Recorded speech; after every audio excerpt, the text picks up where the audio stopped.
I'm Dan Kristiansen, your 39th District State Representative. And I'd like to thank you for joining me here on Legislative Update.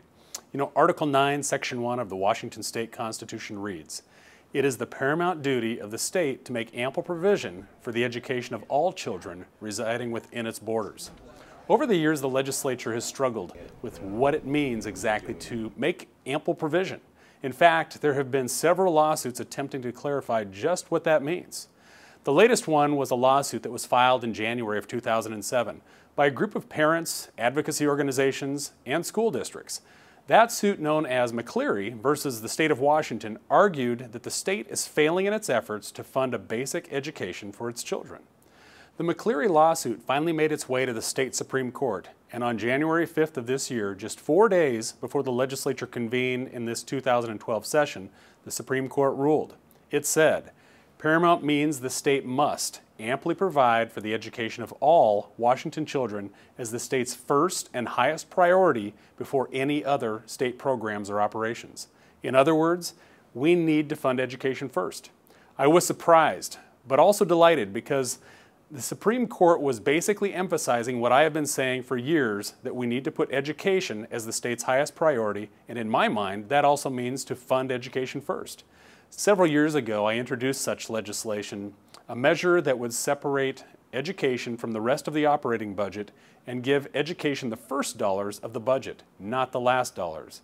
Unfortunately, the measure never even received a hearing. That is until this year.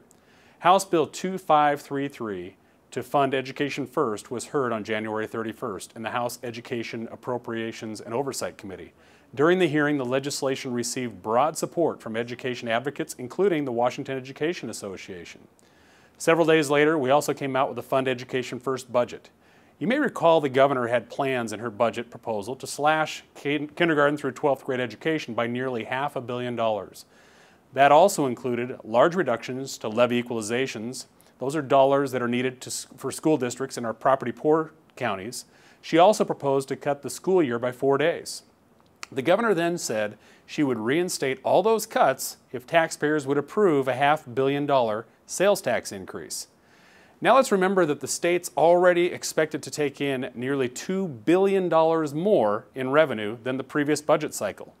The governor said she can't fund education without a tax increase. That it just can't be done. You know, well, guess what? In our Fund Education First budget, that's exactly what we do. We would use the first dollars of the operating budget, not the last dollars, to fund education. And here's what our budget proposes. First, we would fully fund levy equalization. We would not cut the school year. We would maintain current funding for all-day kindergarten. We would provide education reforms the state Supreme Court said are needed. And we would provide $580 million more for education than the governor's proposal. Plus, we would do it with no tax increases at all.